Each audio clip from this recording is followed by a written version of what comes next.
पूरा मामला शुरू हुआ पनामा केस से। 2016 में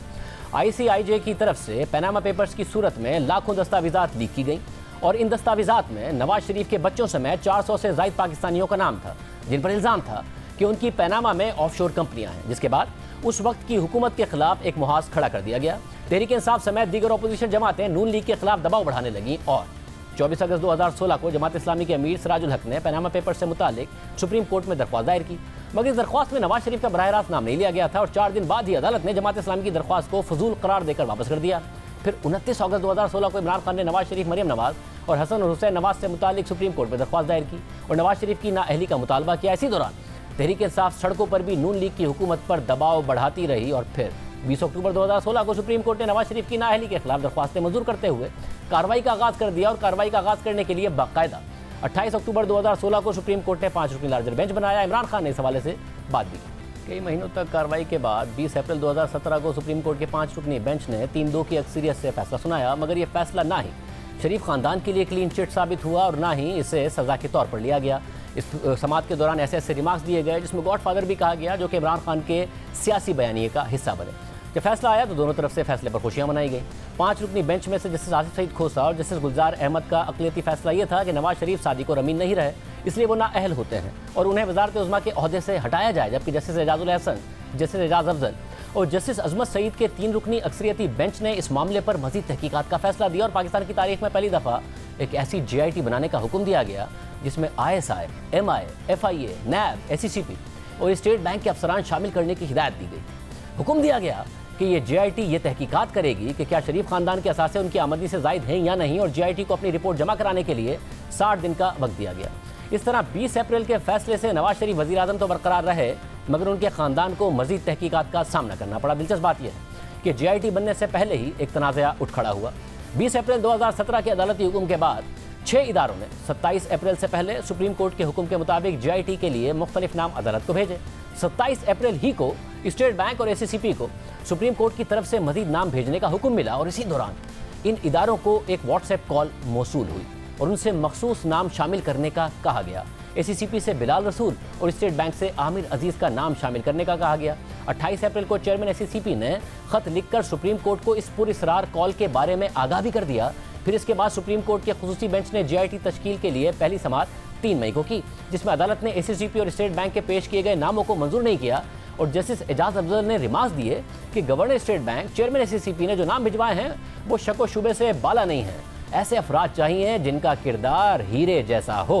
और आइंदा समाअत में स्टेट बैंक और SCCP से 18 ग्रेड और उससे ऊपर के तमाम अफसरान के नामों की फहरिस्त तलब की गई और 5 मई की समाअत में सुप्रीम कोर्ट ने JIT के नामों का इंतखाब कर लिया, जिसमें SCCP से उन्हीं बिलाल रसूल और स्टेट बैंक से उन्हीं आमिर अजीज़ का इंतखाब किया गया जिनका व्हाट्सएप कॉल में इन इदारों के सरबराहों से मुतालबा किया गया था। मगर इस मामले पर भी तनाज़ा उठ खड़ा हुआ कि सुप्रीम कोर्ट JIT में मखसूस अराकीन को डालने के लिए असरअंदाज हो रही है। मगर बाद में जून 2017 में होने वाली समाअत के दौरान जस्टिस एजाज अफजल ने रिमार्क्स दिए कि हमने रजिस्ट्रार को लोगों को मुंतखब करने के लिए कहा, हम सब चीज़ों पर नज़र रखे हुए हैं कि क्या हो रहा है, हमें नताइज का डर नहीं है, हमें कोई डरा नहीं सकता, हमने JIT को मुंतखब किया है। यानी वो WhatsApp call registrar supreme court ने की थी और बाकायदा तौर पर इसका एतराफ़ भी किया गया। इस तरह FIA के अफसर वाजिद ज़िया की सरबराही में JIT बन गई, जिसने 10 जुलाई 2017 को 275 सफ़हात पर अपनी रिपोर्ट अदालत में पेश की। 21 जुलाई को सुप्रीम कोर्ट ने अपना फैसला महफूज किया और फिर 28 जुलाई को सुप्रीम कोर्ट के 5 रुकनी बेंच ने ब्लैक लॉ डिक्शनरी से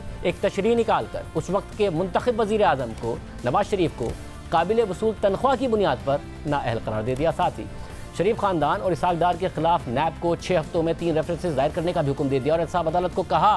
कि वो रेफरेंस दायर होने के 6 माह में फैसला करें। और इस पूरे अमल की निगरानी के लिए सुप्रीम कोर्ट के एक मॉनिटरिंग जज की तकरीरी का भी ऐलान कर दिया गया और नवाज शरीफ को नाअहल करार देने वाले जस्टिस एजाजुल एहसन को ही मॉनिटरिंग जज भी बना दिया गया। इस तरह से नवाज शरीफ आम इंतखाबात से सिर्फ 1 साल पहले ही नाअहल हो गए। मगर किस्सा यहाँ ख़त्म नहीं हुआ। 13 सितंबर 2017 को NAB की तरफ से शरीफ खानदान और इसहाक डार के खिलाफ 4 रेफरेंसेस की समाअत का आगाज़ हुआ। शरीफ खानदान के खिलाफ जो 3 रेफरेंसेस थे वो फ्लैगशिप इन्वेस्टमेंट, अल अज़ीज़िया और एवनफील्ड का रेफरेंस था, जबकि इसहाक डार के खिलाफ आमदनी से ज़्यादा असासों का रेफरेंस था। अहम बात यह है कि एवनफील्ड रेफरेंस NAB का वो रेफरेंस था जिसमें नवाज शरीफ समेत मरियम नवाज और कैप्टन सफदर भी नामजद थे। और इस रेफरेंस की मुख्तलिफ समाअतों के बाद 3 जुलाई 2018 को यानी आम इंतखाबात से 22 दिन पहले केस का फैसला महफूज किया गया और 6 जुलाई 2018 को इस्लामाबाद की एहतसाब अदालत ने नवाज शरीफ और उनकी बेटी को सजा सुनाई, जिसके बाद 13 जुलाई को साबिक वजीर आजम और उनकी बेटी वतन वापस आए और उन्हें गिरफ्तार कर लिया गया और 16 जुलाई को उन्होंने इस्लामाबाद हाई कोर्ट में सजा मुअत्तली की दरख्वास्त दायर की। फिर इलेक्शन हो गए और नवाज शरीफ और मरियम नवाज जेल में रहे और इमरान खान वजीर आजम मुंतखब हो गए। फिर 3 सितंबर 2018 को इस्लामाबाद हाई कोर्ट के चीफ जस्टिस अतर मिनल्लाह ने एवनफील्ड केस में एहतसाब अदालत का फैसला मुअत्तल कर दिया, यानी तहरीक इंसाफ के दौर में ही इलेक्शन के बाद एवनफील्ड रेफरेंस का फैसला मुअत्तल हुआ और इस्लामाबाद हाई कोर्ट ने अपने फैसले में लिखा कि एहतसाब अदालत ने अपने फैसले में खुद कहा कि आमदनी से ज़ायद असासों के मामले पर बारे सबूत मुलजिम पर डालने से पहले नैब को सुप्रीम कोर्ट के तय करदा कवानीन पर अमल करना था, लेकिन इस हवाले से वाहिद दस्तावेज़ जो एहतसाब अदालत में पेश की गई वो एक फ्लो चार्ट है जो नैब के तफ्तीशी अफसर की तरफ से पेश किया गया था। नवाज शरीफ के वकील ने सवाल उठाया कि एहतसाब अदालत के फैसले में नवाज शरीफ की जानिब से मुबैना तौर पर 1993 से 1996 में लंदन फ्लैट्स के कब्जे के वक्त उनकी मालियत का जिक्र नहीं है। इस हवाले से अदालत ने जब नैब के वकील से कहा कि इस बारे में एहतसाब अदालत के फैसले में कोई दस्तावेज और कोई सबूत मौजूद है तो पेश किया जाए, जिस पर नैब की तरफ से ऐसी कोई दस्तावेज और सबूत दिखाने के बजाय अदालत को कहा गया कि फ्लैट्स की वैल्यू का तयन गूगल से हासिल किया जा सकता है। जबकि अदालत ने मरियम नवाज से मुतालिक अपने फैसले में लिखा कि उन्हें एवनफील्ड फ्लैट्स के हुसूल में नवाज शरीफ की मदद, मुआवनत और साजिश के इल्ज़ाम में सज़ा दी गई, लेकिन एहतसाब अदालत ने अपने फैसले में 1993 से 1996 के दौरान एवनफील्ड अपार्टमेंट्स हासिल करने के लिए मरियम नवाज की तरफ से नवाज शरीफ की मुआवनत या साजिश से मुताल्लिक किसी सबूत का हवाला ही नहीं दिया। इस्लामाबाद हाई कोर्ट के तफसीली फैसले के आखिर में कहा गया है कि नैब ने सज़ा मुअत्तली की दरख्वास्तों के खिलाफ दलाइल में ज़्यादा सहारा पनामा फैसले का लिया, लेकिन इस हवाले से नैब के पनामा फैसले पर इन्हिसार और सुप्रीम कोर्ट की ऑब्जर्वेशन में हम आहंगी नज़र नहीं आई। हमारी ये राय बादियों नज़र में है कि एहतसाब अदालत के फैसले में मौजूद वाज़ेह खामियों और कमज़ोरियों के बाइस मुल्जिमान को दी गई सज़ा और जुर्म ज़्यादा देर तक बरकरार नहीं रह सकेंगे। हमारी ये गैर हतमी राय एहतसाब अदालत के फैसले का सरसरी जायज़ा लेने और सेक्शन 426 के तहत सज़ा की मुअत्तली का जायज़ा लेने के बाद कायम हुई है। ये एवनफील्ड रेफरेंस में नवाज शरीफ और मरियम नवाज से मुताल्लिक सज़ा मुअत्तली का फैसला था जो इमरान खान की हुकूमत के दौरान आया था। फिर अपील की मुख्तलिफ समातों में नैब अदालत के सवालों का जवाब न दे सका और अब बाकायदा केस के मेरिट को देखकर मरियम नवाज के खिलाफ एवनफील्ड रेफरेंस को कलअदम करार दिया गया है, यानी मरियम नवाज की नाअहली खत्म हो गई है। मगर दिलचस्प बात यह है कि रेफरेंस कलअदम होने से पहले कई अहम वाक़यात भी हुए हैं जिन्होंने पाकिस्तान के अदालती और सियासी निज़ाम पर संगीन सवालात उठाए। नवाज शरीफ और मरियम नवाज की सज़ा के एक साल बाद 6 जुलाई 2019 को नून लीग की रहनुमा मरियम नवाज ने प्रेस कॉन्फ्रेंस की और दावा किया कि अल अजीज़िया रेफरेंस में नवाज शरीफ को सज़ा देने वाले खुद बोल उठा है कि नवाज शरीफ के साथ ज्यादती हुई है, फैसला किया नहीं करवाया गया है। फिर उन्होंने जज अरशद मलिक की वीडियो भी चलाई जिसमें वो बताते हुए नजर आए कि कैसे उन्हें ब्लैकमेल करके नवाज शरीफ के खिलाफ फैसला दिलवाया गया। इसी तरह जब जस्टिस साकिब निसार रिटायर हुए तो नून लीग की तरफ से उन पर इल्ज़ाम लगा कि उन्होंने नवाज शरीफ को सज़ा दिलवाने के लिए अपने दफ्तर का नाजायज़ इस्तेमाल किया। और जब जस्टिस अजमत सईद शेख रिटायर हुए और उन्हें इमरान खान की हुकूमत में ब्रॉडशीट स्कैंडल की तहकीकात के लिए कमीशन का सरबराह लगाया गया तो मरियम नवाज ने JIT में हीरो की शमूलियत पर उन पर सख्त तनकीद की। कमेटी बनाई गई है ब्रॉडशीट के हवाले से जिसमें जस्टिस रिटायर ब्रॉडशीट नहीं, उसका नाम है फ्रॉडशीट। जस्टिस अजमत सईद साहब जो है उनको कौन नहीं जानता, कितनी उन्होंने नेक नामी कमाई थी जब वो सुप्रीम कोर्ट के सिटिंग जज थे। उन्होंने जिस तरह से पर्सनली ज़ाती तौर पे असरअंदाज होकर उन्होंने JIT बनवाई, उन्होंने व्हाट्सएप कॉल्स की। बदनाम ज़माना JIT को आज तक व्हाट्सएप ज़दा JIT के नाम से याद किया जाता है, उसके बानियों में उनका नाम शामिल था। वो लोग जो उनके ज़ेर असर थे, जिनके साथ वो काम कर चुके हुए थे, जिनको वो समझते थे कि वो उनके मनपसंद फ़ैसले देंगे, उनके इन्फ्लुएंस में हैं,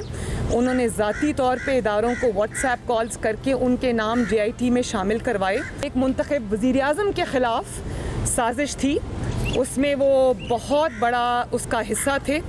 उसके करता धरता थे। मरियम नवाज आज बरी हो गई हैं। नून लीग के कई रहनुमाओं के खिलाफ केसेस साबित नहीं हो सके हैं। इमरान खान की हुकूमत में रहनुमा गिरफ्तार हुए, उनकी ज़मानत के फैसले में अदालत ने नैब के किरदार और एहतसाब के अमल पर सवालात उठाए और उसे सियासी इंजीनियरिंग करार दिया। और आज शहबाज शरीफ वज़ीर आज़म हैं, इमरान खान आज भी सड़कों पर हैं और बयानिया फिर करप्शन के खिलाफ है।